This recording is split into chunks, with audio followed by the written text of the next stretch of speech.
पढ़ते हैं और ये आपके एमएमसी फेज एक्स में आता है, ठीक है, आप कह सकते हो। तो किस तरीके से ट्रेडिंग शुरू कर सकते हैं?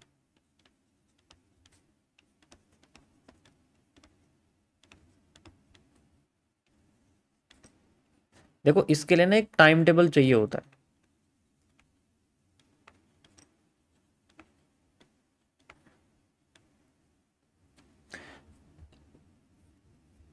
देखो, यहाँ जो मैं आपको इन्फॉर्मेशन बताऊंगा वो मेरा अपना मानना है, मैं ना तो किसी को कॉपी करता हूँ, ठीक है, दूसरों की तरह, और ना ही मैं किसी चीज़ को रिपीट करता हूँ। मार्केट के स्ट्रक्चर को अलावा मैं लाइफ में कुछ रिपीट नहीं करता।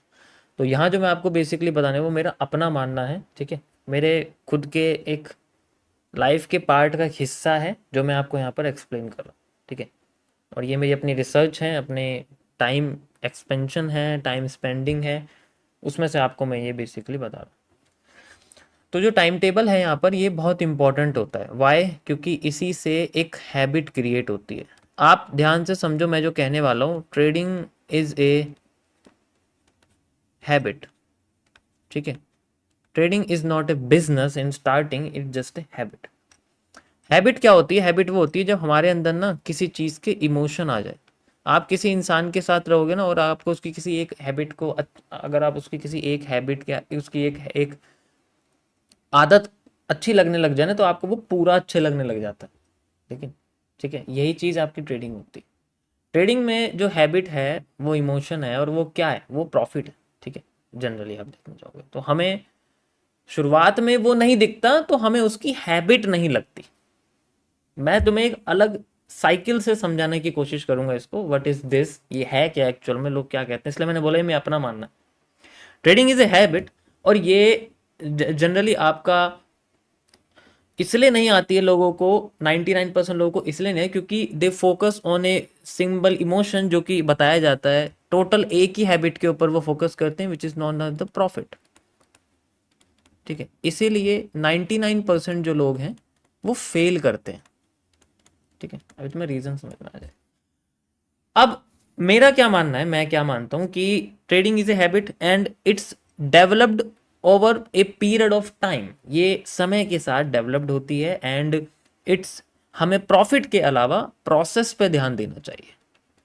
प्रोसेस क्या होता है? प्रोसेस इज द एग्जीक्यूशन, किस तरीके से हम ट्रेड करते हैं, एंड उसकी भी एक अपनी स्ट्रेटेजी होती है, उसकी भी एक अपनी मनी मैनेजमेंट होता है, कैपिटल मैनेजमेंट होता है, ट्रेड मैनेजमेंट होता है। सो ये सारे प्रोसेस होते हैं जो हमें डे टू डे लाइफ में फॉलो करते रहने होते हैं, कि हमें अगर मैं हर दिन बैठता हूँ, अगर मैं इंट्राडे वाला हूँ, तो मुझे हर दिन कितना इन्वेस्ट करना है, कितना परसेंट लगाना है। अगर मैं कैपिटल मैनेजमेंट के हिसाब से देखूँ तो मुझे कैपिटल का कितना लगाना है, ठीक है। अगर मेरा इतना लॉस होता है तो मेरा उसके पास एक बैकअप प्लान होना चाहिए, ठीक है। अगर मेरा इतना प्रॉफिट होता है तो मुझे उसके लिए एक कंपाउंडिंग प्लान होना चाहिए, ठीक है। जब लॉस होता है तो हम लोग बैकअप प्लान की बात करते हैं, जब अब प्रॉफिट होता है तो हम लोग कंपाउंडिंग प्लान की बात करते हैं। और ये सारी चीज़ें तभी होती है जब हम एक प्रोसेस को फॉलो करते हैं over a long period of time. इससे एक हैबिट क्रिएट होती है, ठीक है, इससे एक हैबिट क्रिएट होती है जनरली। उसी प्रोसेस को ट्रेडिंग कहते हैं, और उस हैबिट से जो रिवॉर्ड मिलता है वो होता है आपका profit. It's not the profit, इस पूरे स्ट्रक्चर का, और ये निकलने में सालों लगते हैं। 1 या 2 महीने में नहीं हो सकता, 4 या 5 दिन में नहीं हो सकता, किसी की लाइव स्ट्रीम पे लाइव ट्रेड लगा के नहीं हो सकता, ठीक है, कोई एक कॉन्सेप्ट सीख के नहीं हो सकता। मैंने आपको सिर्फ 2 ट्रेडिंग स्ट्रेटेजी के बारे में बताया, लेकिन आप सोचो मैंने उनको शुरुआत में क्यों नहीं बताया? क्योंकि हमारे क्वेश्चन पेपर सिर्फ 30 क्वेश्चन आते हैं, लेकिन उसे सॉल्व करने के लिए हमें पूरी बुक पढ़नी पड़ती है, ताकि हमें एक क्वेश्चन को अच्छे से समझ में आए। That's how this analysis work. यही मेरा शुरुआत में मोटिव था, यही मैंने करने की कोशिश करी। अब जब लोगों ने उस 2 स्ट्रेटजीज को पढ़ा, कुछ भी पढ़ा, मैं ये नहीं कह रहा कि वही स्ट्रेटजी सबसे इंपॉर्टेंट है, वो नॉर्मल है, कोई इतनी बड़ी नहीं है, लेकिन वो उन्हें नॉर्मल फील कराने के लिए इतना सब कुछ पूरी बुक समझाई, ताकि वो चीज़ें ऐसी लगे कि ये तो बहुत नॉर्मल है। That is how a habit formed. एक एनालिसिस में एक अलग इमोशन होता है, एक ट्रेडिंग में एक अलग इमोशन होता है। Analysis is 99% easier than trading, ठीक है। ध्यान से समझो मैं क्या कर रहा हूं। एनालिसिस जो होती है वो 99% ईजी होती है ट्रेडिंग से। Trading is just 99% difficult than analysis, क्योंकि इसके अंदर हमारे पास एक और चीज ऐड होती है जो हमारी खुद की होती है।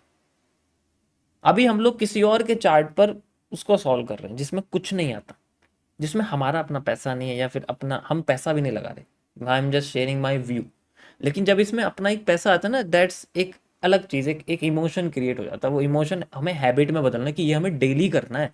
इसलिए इस प्रोसेस को फॉलो करना पड़ेगा एक प्रॉपर स्ट्रेटेजी के साथ, एक प्रॉपर कैपिटल मैनेजमेंट स्ट्रेटेजी के साथ, एक प्रॉपर ट्रेड मैनेजमेंट कैपिटल और रिस्क मैनेजमेंट स्ट्रेटेजी के साथ। तब जाके ये प्रोसेस हमें at the course of 2 to 3 years या फिर 4 years जाके हमें ये प्रॉफिट बना के देगा। ठीक है, समझ आया? यहाँ तक समझ में आया सभी को? पहले बताओ मुझे, यहाँ तक समझ में आया?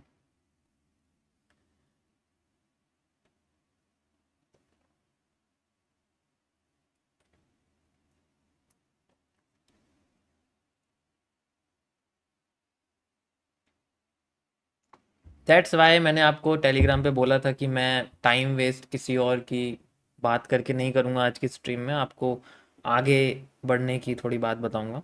आपको अच्छा लग रहा होगा कि मैंने वो टाइम आपके लिए कंज्यूम कर दिया है। ठीक है, ओके। सो मैं थोड़ा सा अपना कैमरा ऑन कर लेता हूँ। देखो, अब सबसे इम्पोर्टेंट चीज़ ये है कि हमें इसको शुरू कैसे करना है। हम सारे कॉन्सेप्ट जानते हैं, हम एनालिसिस जानते हैं, लेकिन ट्रेडिंग ना मार्केट को सीखने के बाद शुरू करते हैं। जब आपको चार्ट का एक एक स्ट्रक्चर सॉल्व करना आ जाए ना, उसमें से कुछ हिस्से हम लोग ट्रेडिंग के लिए यूज़ करते हैं। That is how the FTC work, जैसे हाउ द ट्रेडिंग वर्क। ठीक है, तो इसलिए पहले मार्केट को सीखना पड़ेगा साल भर, उसके बाद जाके। अब 1 साल हो गया ना, मैं ट्रेडिंग, मैंने आपको बोल दिया ना कि 1 साल बाद मैं ट्रेडिंग शुरू कर दूंगा, बताना शुरू कर दूंगा कि ट्रेडिंग कैसे इन्वॉल्व करेंगे एनालिसिस के साथ साथ। तो अब 1 साल हो चुका है हमें जून में, अब मैंने धीरे धीरे करके ट्रेडिंग इसको इंक्लूड कर दिया। ठीक है, this all was in my plan, जो कि मैंने 1 साल पहले बनाया था यूट्यूब पे आने से पहले, लोगों को बताने के लिए कि इन सब चीज़ों को शुरू कैसे करते हैं। ठीक है, कैसे मैंने कैसे करा था, और वो और बंदे कैसे शुरू करेंगे। ठीक है, मेरा यहाँ पर कोई मोटिव किसी प्रॉप फर्म को कोई बेचने का नहीं था, कुछ भी नहीं था। जस्ट ये था कि जो मैंने करा है वो उसका एप्लीकेशन आपको बताऊँ। ठीक है, सो अब यहाँ पर सिस्टम क्या होता है उसको हम देखते हैं। सिस्टम यानी कि जो टाइम टेबल है वो क्या है, ये टाइम टेबल क्या होता है। देखो, यहाँ पर सबसे पहले ना हमें ये तब होता है, देखो जो आज जिनका डे 1 है ना, और जिनको अभी नया नया टाइम हुआ है, प्लीज़ आप सिर्फ इस चीज़ को एज ए नोट्स रखना, इसको यूज मत करना। क्योंकि इस अगर आपका आज पहला दिन है या आपको 1 महीना हुआ है अभी, ठीक है, जिसको 1 साल नहीं हुआ ना, पहले सुनो, जिसको 1 साल नहीं हुआ है वो इसको यूज मत करना प्लीज। क्योंकि उससे पहले आपको 1 ईयर चार्ट सॉल्विंग स्किल सीखनी पड़ेंगी। उसके बाद आपको ये सब चीज़ें बच्चों की तरह लगेंगी। चार्ट सॉल्विंग स्किल, इसके लिए आप मेरी लाइव स्ट्रीम देख सकते हो, सारी मेंबर्स ओनली है। ठीक है, हर लाइव स्ट्रीम में कुछ ना कुछ मैंने बताया, डेट्स वाई उनको मेंबर्स ओनली कराए, और थोड़ा कॉपीराइट का इशू भी है। यू कैन ईजिली पूरे साल की लाइव स्ट्रीम देख सकते हो, हर एक चीज़ मैंने उसके अंदर बताई, लेकिन 1 साल देना पड़ेगा, डेली 2 घंटे देने पड़ेंगे। उसके बाद जाके ये सब चीज़ें बहुत सिंपल लगेंगी। वरना मैं नहीं चाहता कि ये जो मैंने 99% लिखा हुआ है ना, ये चीज़ आप इनके अंदर इंक्लूड हो जाओ, अपने आप को इंक्लूड कर लो। ठीक है, देखो मैं सीरियसली बता दूं, बहुत लोग पूछते हैं प्रॉफ फर्म क्यों नहीं करते, प्रॉफ फर्म क्यों नहीं करते। क्योंकि मैं अपने स्टूडेंट्स को इस कैपेबल बनाना चाहता हूँ कि उन्हें $100 से $1,00,000 बनाने की, या $100 से $2,000 बनाने की जो एक स्किल है वो क्रिएट हो। उन्हें किसी और के पास भीख मांगने की ज़रूरत ना पड़े कि मुझे $5,000 दे दो, मुझे $25,000 दे दो, मैं इतना दे दूंगा, फिर मैं उस पर ट्रेड करूँ। ठीक है, या that's why I don't promote anything, इसलिए। या अब यहाँ पर जो सबसे इंपॉर्टेंट चीज है जिसको हम लोग बोलते हैं ब्रोकर। ठीक है, देखो अब मैं जो है प्लानिंग बता रहा हूँ वो थोड़ी सी अलग तरीके की। जो ब्रोकर है वो बहुत इंपॉर्टेंट होता है। ब्रोकर का सही ब्रोकर चूज करना सबसे इंपॉर्टेंट है। ब्रोकर चूज किया जाता है खुद की डिपेंड, खुद की चीज के ऊपर। मैं आपको बताऊं, अगर मुझे ट्रेड चलनी है ना, मैं जनरली स्टैंडर्ड अकाउंट्स यूज करता हूँ। ध्यान से सुनना मैं क्या करूंगा इस, मैं स्टैंडर्ड अकाउंट ही यूज करता हूँ। स्पेलिंग गलत हो गई है।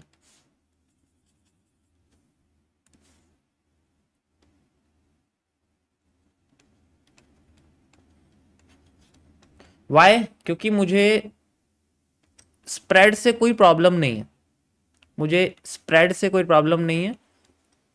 मुझे प्रॉब्लम है तो मुझे कमीशन से प्रॉब्लम है, मैं एक भी रुपया कमीशन में नहीं देना चाहता। दैट्स वाई मैं स्टैंडर्ड अकाउंट यूज करता हूँ।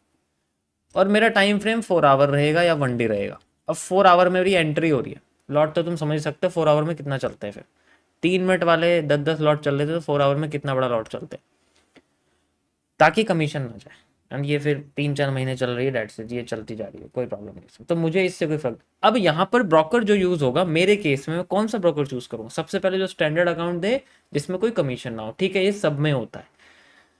जो मेरे लिए इजीली डिपॉजिट और विड्रॉल कर दे। ठीक है, मेरे लिए इजी डिपॉजिट और विड्रॉल कर दे, सबकी यही चीज़ है। और जो मेरी कंट्री में लीगल हो, या फिर मैं अगर किसी और बाहर की कंट्री में जाना चाहता हूँ वहां पर लीगल हो, तो मैं थोड़ा थोड़ा अमाउंट उस ब्रोकर में यूज़ कर सकता हूँ। जो दूसरी कंट्री में लीगल है वहां मैं उसका यूज़ कर सकता हूँ जनरली। ठीक है, उसमें कोई प्रॉब्लम नहीं है। छोटा छोटा अमाउंट कर सकता हूँ, then the amount will increase, then I will shift to this country और एनीथिंग, एनी एरिया जो भी जाना चाहते हैं। ठीक है, तो अगर उस कंट्री में करना चाहते हो तो उस कंट्री में करना चाहिए मेरे हिसाब से। तो ठीक है, अगर मुझे इस कंट्री में रहना है तो मुझे बेसिकली उसी के ऑथोराइज्ड ब्रोकर को यूज़ करना चाहिए। उनके अंदर कमीशन होता है, प्रॉब्लम बस इसी चीज़ की है। That's why I don't use the country brokers. समझ में आया? तो सबसे इंपॉर्टेंट यहाँ ब्रोकर है। अब आपको देखना पड़ेगा कि आपको टाइम फ्रेम छोटा यूज करना है।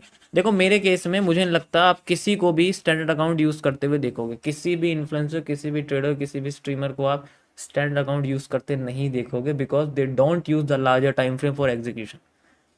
उसके लिए कैपिटल भी तो चाहिए इतनी बड़ी। छोड़ो चलो। तो यहाँ पर ब्रोकर कई सारे हैं, मैं नाम नहीं लेना चाहता, आप खुद रिसर्च कर सकते हो। बट इनकी जो क्राइटेरिया है ना, वो सबसे पहले ये देखना कि उनके अंदर जो कमीशन होगा ना पर ट्रेड का, वो सबसे कम हो। अगर आप छोटे टाइम फ्रेम में, सबसे कम हो। दूसरा, उनके अंदर जो डिपॉजिट और विड्रॉल होगा वो इंस्टेंट होना चाहिए। डिपॉजिट और विड्रॉल इंस्टेंट होना चाहिए। ठीक है, और अब तो क्रिप्टो सबसे बेस्ट है, तो मेरे हिसाब से ये सारी चीज़ें क्रिप्टो में हो तो ज़्यादा अच्छा है। ठीक है, क्रिप्टो विड्रॉल्स हो तो कोई प्रॉब्लम नहीं क्रिप्टो में, क्योंकि बनाया है वो तो दिख ही रहा है ब्रोकर भी, I have created this amount by this way and then I have the amount. वो टैक्स वगैरह तो सब जो आपका सी होता है वो बेसिकली भर देता है। मतलब मैं अगर दिखाऊँ तो मेरा सी टैक्स देख के भर देगा, कोई प्रॉब्लम नहीं उसके अंदर, क्योंकि वो ओरिजिनली वहाँ से है। Okay, so this is totally depend on these 3 conditions. इसके बेसिस पे ही हम लोग अपने ब्रोकर को चूज करते हैं। ओके, अब इसके आप रिसर्च कर सकते हो अपने कि कौन सा ब्रोकर सबसे बेस्ट। देखो ये मत देखना कि दूसरा क्या कर रहा है, अपनी अवेबिलिटी के हिसाब से देखना कि मुझे डिपॉजिट करना है। ठीक है, और अपने अवेबिलिटी मतलब समझे तुम, डिपॉजिट का मतलब सभी अपने अपने यूजर्स के ना अपना अपना अमाउंट होता है। सबके पास $50,000 नहीं होते ना दूसरे लोगों की तरह कि मैं तुरंत उसको जो है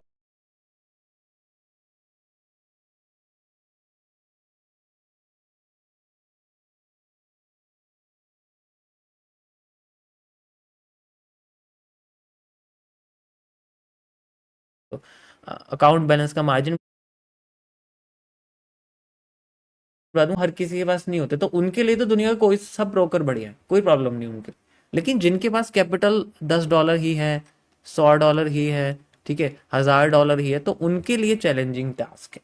तो इसीलिए अपनी कैपिटल के हिसाब से ब्रोकर को चूज करना चाहिए, जो डिपॉजिट और विड्रॉल के टाइम पे हमें प्रॉब्लम ना दे। ठीक है, देखो स्टार्टिंग फेज में क्या होता है, कंपाउंडिंग क्रिएट करी जाती है, वो ज़्यादा इंपॉर्टेंट, वो मैं ऑलरेडी बता चुका हूँ, कंपाउंडिंग के बारे में नहीं बताऊंगा। ठीक है, जो कि छोटा छोटा पॉसिबल है, एकदम बड़ा। तो जब ब्रोकर सेलेक्ट हो जाता है उसके बाद हमारे सामने आता है एक एरिया, आधे से ज्यादा लोग जानते हो उसके बारे में कि हम लोग ट्रेड करते हैं। उसके बाद आता है हमारे पास में, देखो मेरा क्या मानना है, मैं अपना बता रहा हूं। आई वॉन्ट ए एग्जीक्यूटर या फिर ड्राइवर।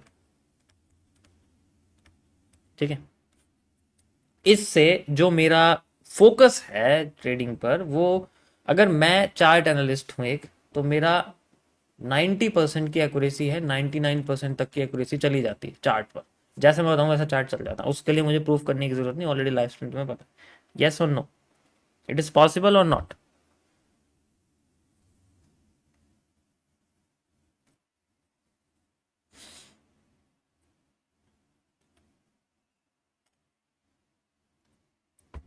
या ठीक है, तो अब मुझे इतना सोचने की ज़रूरत नहीं है, मैं अपने एनालिसिस को अपने ड्राइवर को दे सकता हूँ, देन वो ड्राइव कर सकता है उनके बेसिस पे, उसे भी इमोशन करने की ज़रूरत नहीं है ही है। लेकिन मुझे बिलीव करना पड़ेगा कि इस अमाउंट से कोई फ़र्क नहीं पड़ता, बस तुम कैपिटल मैनेजमेंट सिस्टम फोकस करो, रिस्क मैनेजमेंट सिस्टम फोकस करो, कैसे रिस्क लेते हैं, एंड देन उसको बेसिकली रिस्क फ्री होकर चलो कि तुम्हें कोई टेंशन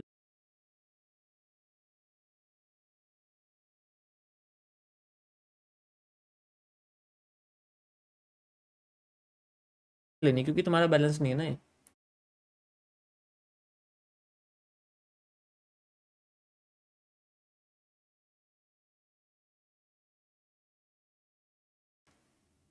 ट्रेडर का कोई डर नहीं,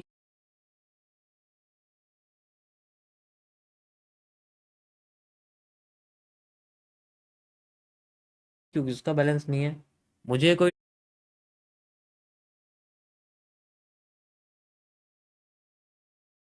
डर नहीं, क्योंकि मैं ट्रेड कर नहीं रहा। तो अगर ट्रेड ऊपर जाएगी नीचे जाएगी, ऊपर जाएगी नीचे जाएगी, एक तरफ मुझे $2000 पॉजिटिव चल रहे हैं, एक तरफ मुझे -1000 दिख रहे हैं, तो मेरे अंदर इमोशन नहीं आएगा। ये काम उसका है, उसको देखना है कि अगर स्टॉप लॉस पे हिट होगी तो वो बंद कर देगा, अगर टेक प्रॉफिट हिट होगी तो वो बंद कर देगा, दैट्स इट।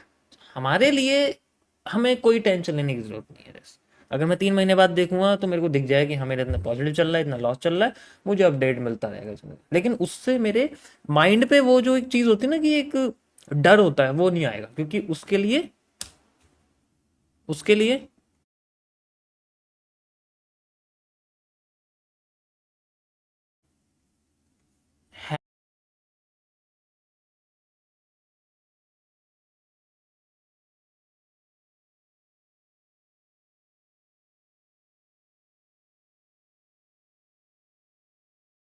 हैबिट क्रिएट हो चुकी है, क्योंकि ये टाइम हो चुका है, 4 से 5 साल हो चुके हैं, हैबिट क्रिएट हो चुकी है, दैट्स वाई डर नहीं लगेगा।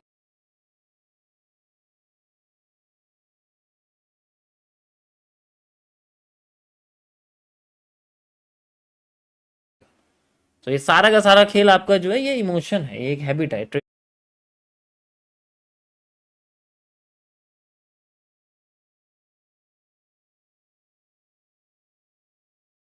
Trading is just a habit.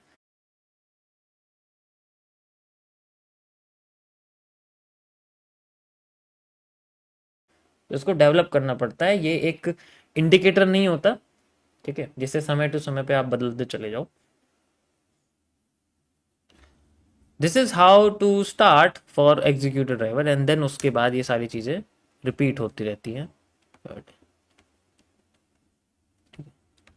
देखो, और इसमें जो प्रॉफिटेबल की डेफिनेशन है वो क्या है? प्रॉफिटेबल की डेफिनेशन हम लोग वीक्स के कॉन्सेप्ट से लेते हैं। ध्यान से समझना, मैं मंथली नहीं देखता, मैं क्वार्टरली और हाफ ईयरली वाला बंदा हूँ, मैं इंटरडे वाला बंदा नहीं हूँ, ठीक है। मुझे मंथली और उससे मतलब है। तो प्रॉफिटेबल की मतलब होती है 52 वीक्स का जो रिजल्ट है प्लस 52 वीक्स का जो रिजल्ट है, ये अगर अमाउंट पॉजिटिव आता है, यानी कि 1% प्लस से ऊपर आता है, देन प्रॉफिटेबल ट्रेडर हम लोग कहते हैं उसको। समझ में आया? अब इसको कितने महीने होते हैं मुझे इसमें कोई कैलकुलेशन नहीं पता, मैं 52 वीक्स प्लस 52 वीक्स लेके चलता हूँ। 52 weeks is for the first time, and the another 52 weeks is for the confirmation, कि रीटेस्टिंग पे भी अगर मेरा काम कर गया ना, एक तरह से आप कह सकते हो मेरे खुद का ग्राफ, अगर मैंने यहाँ बुलिश एनगल्फिंग यूज करी और मेरे 52 वीक्स तक बुलिश एनगल्फिंग पॉजिटिव रही, एग्जाम्पल के लिए बता रहा हूँ, उसके बाद दोबारा मार्केट नीचे गिरती है, फिर एक बुलिश एनगल्फिंग आ गई, फिर मैंने वहां से बुलिश एनगल्फिंग यूज करा, फिर मार्केट दोबारा ऊपर चलेगी, तो मेरे लिए 52 वीक्स एंड फिर 52 वीक्स दोनों निकल के आगे, then I am considered myself as a profitable analysis या प्रॉफिटेबल ट्रेडर, दैट्स इट। कुछ लोगों को इतना टाइम भी नहीं होता, फिर भी आके हमारी बुराइयां करने लग जाते हैं, ठीक है। तो दैट्स इट, सारी चीज़ें आपकी मैं ऑलरेडी बता चुका हूँ। Risk management, capital management, trade management, इन सबको मैं ऑलरेडी एक्सप्लेन कर चुका हूँ, लाइव स्ट्रीम्स में आपके पास हैं। एंड ब्रोकर कौन सा यूज़ कर सकते हैं, वैसे मैंने ब्रोकर कुछ लिस्टेड भी करे हुए थे पुरानी स्ट्रीम्स में, उसको ही मैं एक्सप्लेन कर चुका हूँ। आज मैंने सारी चीज़ें आपको जोड़ के दिखा दी हैं कि एक्चुअल में ये क्या है, ट्रेडिंग क्या है, ये कैसे होती है, किस तरीके से होती है। ठीक है, देखो मैं तो बता रहा हूँ ये है क्या जनरली। ठीक है, मेरे लिए तो ये लॉस मेकिंग है, लेकिन अगर इसको सही तरीके से एक बिजनेस की तरह लिया जाए ना, with partners and all structure. ठीक है, आपको मेरे पीछे प्रिंटर दिख रहा होगा, दिखाई दे रहा है मेरे पीछे प्रिंटर, दिखाई दे रहा है सबको? ये प्रिंटर क्यों है, इसका मतलब आप जानते हो प्रिंटर क्यों है?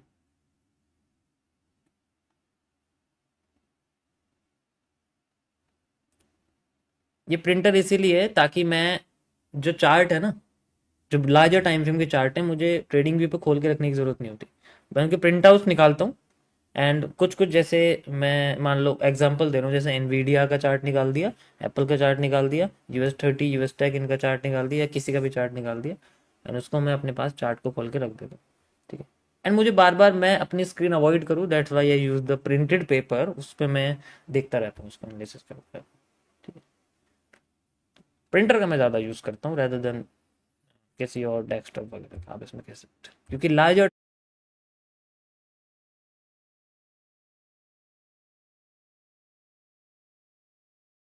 टाइम फ्रेम है, एक दिन में एक कैंडल बननी है,